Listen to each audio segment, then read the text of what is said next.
The war in Syria and the simmering conflict on the Donbass have tended to obscure significant changes within the Russian ground forces, namely the raising of new motorized rifle and tank divisions on the basis of permanent readiness brigades, the reactivation of regiments within existing reduced-strength divisions, and the creation of numerous artillery and air defense brigades and other non-divisional units, apparently for inclusion in the combined arms and tank armies for which the new divisions are being intended. News reports from just the last few weeks have identified the following units undergoing reactivation procedures. The 42nd Guards Red Banner Evpatoria Motorized Rifle Division, which is being rebuilt using 2 motorized rifle brigades stationed within the Republic of Chechnya, assigned to the 58th Army of the Southern Military District. The 90th Guards Twice Red Banner Vitebsk Novgorod Tank Division being reconstituted on the basis of the 7th Guards Separate Tank Brigade stationed in Chelyabinsk region and assigned to the Central Military District. The 150th Order of Kutazov Idritsa Berlin Motorized Rifle Division stationed in the Rostov region and assigned to the Southern Military District. The 10th Guards Red Banner Order of Suvorov, Kutazov and October Revolution Urals-Lyov Tank Division assigned to the Western Military District and stationed in the Voronezh region near the border with Ukraine. This division is being reformed using a divisional mobilizational base. Furthermore, the 4th Guards Kantemirovskaya Tank Division and the 2nd Guards Tamanskaya Motorized Divisions, stationed within the Western Military District in the vicinity of Moscow and assigned to the newly reformed 1st Guards Tank Army, have received an additional tank and motorized rifle regiment, respectively, to return them to full strength. In all cases, the units follow divisional organizations roughly similar to late Soviet-era formations, with the tank divisions having 3 tank and 1 motorized rifle regiments, and motorized rifle divisions having 3 motorized rifle and 1 tank regiment. It has not been reported whether the individual regiments will similarly follow the standard 3+1 mix of motorized rifle and tank battalions, though it appears likely they will do so. The units will utilize the standard range of equipment used by Russian heavy forces, including T-90A and T-72B3 main battle tanks, BMP-3, BMP-2, and BTR-82 infantry fighting vehicles, 2 S-19 self-propelled howitzers, BM-21 multiple rocket launchers, plus self-propelled air defense gun and missile systems. Eventually, the divisions will start receiving latest generation weapons that were first exhibited during the 2015 Victory Day Parade, such as the T-14 MBT, Kurganets and Boomerang IFVs, T-15 Heavy IFV, 2 S-35 Koilitsia SV self-propelled howitzer, as well as possible upgraded T-90 AM and BPM-3M vehicles. While no re-equipment schedule has been announced, it seems highly likely the units of the 1st Guards Tank Army, which will form the Ground Forces Strategic Reserve to be used in decisive defensive and offensive operations, will enjoy the top priority in that regard. The activation of these units is being accompanied by equally significant reinforcement of non-divisional formations such as separate artillery, air defense, and combat engineer brigades and battalions that would naturally support the larger units during high-intensity combat operations conducted by the 1st Guards Tank and 20th Combined Arms Armies. Separate motorized rifle and tank brigades that are not being converted into divisions have also had their troop and equipment strengths increased, and there are reports that some of them will become all-volunteer for rapid reaction and possible expeditionary missions. The fact these are costly, long-term investments in Russia's security along its western borders suggests that, in spite of the political changes in the West illustrated by the election of Donald J. Trump, Brexit, the Italian referendum, the Russian leadership does not necessarily view them as indicators of an irreversible and permanent change in Western policies, away from regime change, color revolutions, and confrontation with Russia.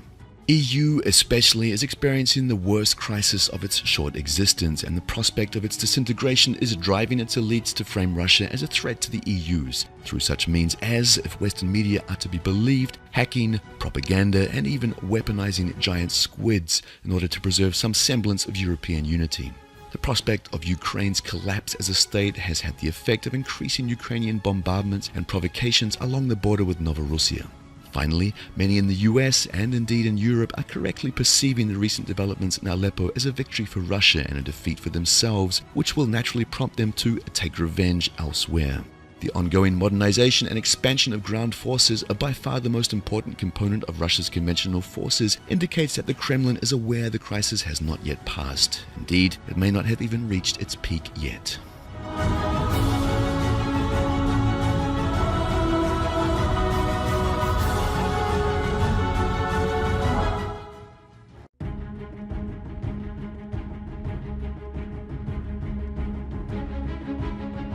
The Armata tank has become a real challenge for NATO tank builders. Design officers of Western countries were discouraged by the tanks passing into service, which has the most advanced features in terms of mobility, protection and firepower. That is why tank builders have had to adjust their current projects on future tanks and prepare them for a possible confrontation with the Armata on the battlefield. But are the efforts being made to catch up to the Russian engineers successful? At the Euro-Satori exhibition, which was held in June in France, German weapons company Rheinmetall presented a promising sample of a 130mm gun, L-51, which is aimed at combating modern armored vehicles, including Russian main battle tanks MBT T-14 and the Armata. The latest modifications to the T-90 were also presented. Manufacturers are affirming that the gun will be between 10% and 50% more efficient than the previous model of the 120mm gun, the L-55, which is widely used in the army. However, the manufacturer has not reported on the method of estimation for the effectiveness of the gun. Despite the increase in the firepower of the gun, its weight remains almost the same. The shutter with a vertical locking mechanism weighs about 3 tons and the trunk has a weight of 1,400 kilograms. This result is achieved through the use of high-tech materials and optimal design that allows for the new gun to be used on existing tanks of the latest modification, such as the German Leopard 2A7. This means that the weapon can be distributed widely.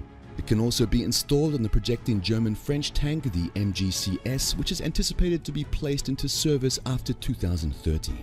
To increase the armor penetration for the gun, new, longer and heavier projectiles were developed. Armor-piercing fin-stabilized discarding sabot to APF SDS, as were separable trays and high-explosive air-bursting munitions HEABM. Despite the manufacturer's declaration of the significant increase in the firepower of the guns, experts have expressed doubts. The sample that was presented is designed for manual loading, and experts have confirmed that the rapidity of fire cannot exceed more than 6 to 8 rounds per minute. The T-14 has an auto loader which provides for the rapidity of fire of about 10 to 12 rounds per minute. Regarding the increased efficiency of the gun's shot, as claimed by Rheinmetall, it must be noted that the round's DM63 for the previous gun model, the RH-120 L-55, which is installed on the tank Leopard 2, has a penetration of up to 800mm of homogeneous armor. Therefore, an efficiency of 10% in the L-51 model yields 880mm. In comparison, Armata's 125mm gun, the 2A82-1M, provides armor penetration of between 850mm and 1000mm. The 152mm gun, the 2A83, which has been tested in the 90s and into the century, will be installed on Russian tanks in the future. Hit 1 at 24mm of homogeneous armor. It is known that field tests of the German guns were not carried out and that the gun has not been set on a real tank. Therefore, it is hardly possible that a 50% improvement in the performance of the German gun can be said to be achieved. The Russian tank crew is set in a separate capsule protected by a modern, multi-layer counter-heat protection effect armor. In addition, a dynamic Armata Malachit protection system and the active protection system Afghanit provide protection against all existing anti-tank weapons. Finally, according to Armata's developers, the mounted machine gun, which obtains data from the Active Electronically Scanned Array AESA radar, is able to protect the tank by knocking the flight of anti-tank missiles and changing the trajectory of the rounds or damaging cumulative jets. It appears doubtful whether the new German gun can defeat such a fortress at this stage, even with a possible 50% increase in its efficiency. Of course, much depends on the situation awareness systems used, the ammunition, fire correction systems and electronic warfare, but it will take years or decades to develop such a combat complex and corresponding strategy of its application. It should be kept in mind that Russian engineers will continue to design more sophisticated armaments. Since it is possible to now assert that the Armata is currently the most powerful and protected main battle tank in the world, Rheinmetall's affirmations that the gun can defeat the T-14 are seen as a marketing ploy in an attempt to attract the attention of potential customers to the objective problem of the need to combat the modern Russian tank. The arms concern also raises the question of the expansion of financing for such developments. Clearly the Western, or at least the European tank building industry is behind the Russian industry. Nevertheless, the US military technologies could pose a significant threat to Armata. as demonstrated by the Future Combat Systems FCS and familiar doctrines. The US military strategists are betting on the interaction of unmanned and mixed combat systems operating in 3 dimensions: ground, air, and space. According to this approach, the target should be defeated from the zone located beyond the line of sight of the enemy.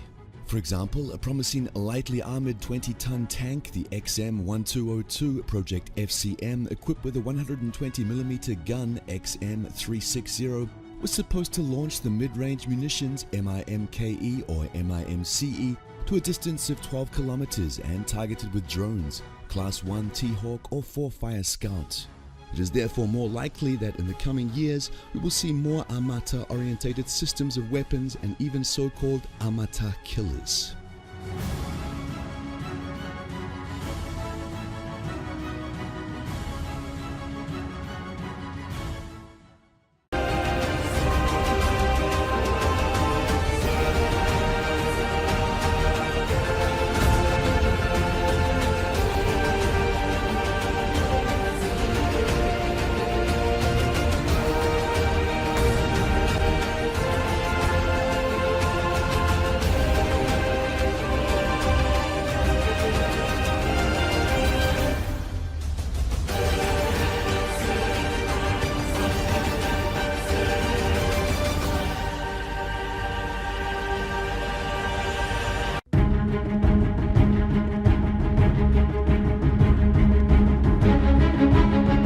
Mikhail Kalashnikov's masterpiece has been the Soviet and Russian military's principal individual weapon for nearly 7 decades, and it is a testimony to the brilliance of the design that it defies replacement and instead lends itself to further modification.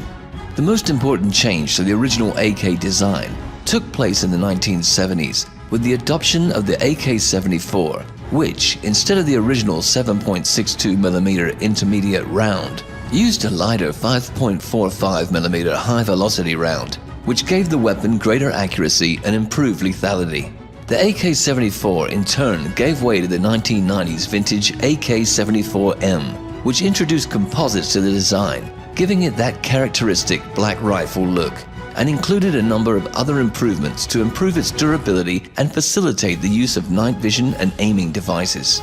Now the Russian military is facing a choice of whether to stick to the time-tested design or to adopt a new assault rifle that would replace the venerable AK. The list of AK-74 challengers is a long one. The first proposed replacement was the Nikonov AN-94 Abkan, whose remarkable 2-round burst technology was unfortunately offset by the weapon's complexity.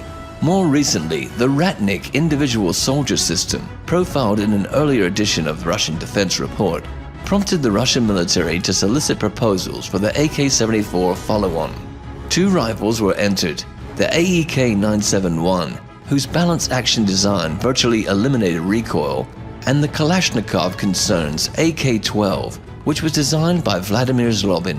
After a prolonged series of trials, the Russian Ministry of Defense made a decision in February 2015 in favor of Kalashnikov's AK-12. The AK-12 combines its predecessor's best qualities with improved accuracy and ergonomics. Its design allows the operator to perform key operations, like releasing the magazine or manipulating the safety and selector switch, with one hand and without the need to take the finger off the trigger. The AK-12 is also better suited to accept a variety of attachments, such as sighting devices, laser designators, forward hand grips, night vision devices, and the associated mounts, such as the Picatinny rail, which has become a world standard and without which no modern rifle can do without. In addition to the standard AK-74 and RPK magazines, the AK-12 can use the newly designed 60-round and 90-round magazines. Does that mean that the Izhmash plant will soon be churning out millions of AK-12 rifles to replace the AK-74 series weapons currently in service? It does not appear likely. Part of it has to do with Russia's ongoing budget pinch, which has forced revisions to a number of other defense procurement plans. But the bigger reason is that the AK-12 just does not offer enough of an advantage to warrant such a dramatic rearmament. Russia is not unique in that respect. The US military has held several major competitions to identify a successor to the M16 and M4 weapons, and yet these rather flawed rifles will continue in service for decades to come, because the potential replacement's performance advantage is insufficient to warrant the cost. The May 2016 decision to equip the newly formed National Guard with AK-74M rifles is one of the indicators that the Russian leadership is instead opting in favor of continued modifications of existing rifles with the designation of AK-74M3. Several hundred of these rifles, referred to at the time as AK-74M Obvez, were seen already during the victory parade in May 2015. The AK-74M3 introduces a new buttstock design, a new hand grip, and changes to the receiver cover to facilitate the use of Picatinny rails, in addition to other improvements. The AK-12, on the other hand, will most likely be purchased in relatively small numbers for use by specialized and elite units, much as the way the US and other NATO countries issue more advanced and expensive designs to its elite forces while retaining older weapons in service.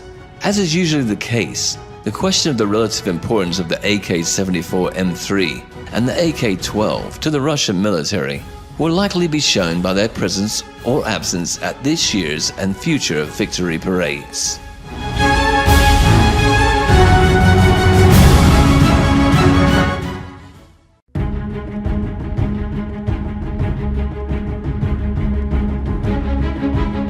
One of the key sectors of Russian military modernization is its tank fleet, which still includes many unmodernized T-72B and T-80U tanks.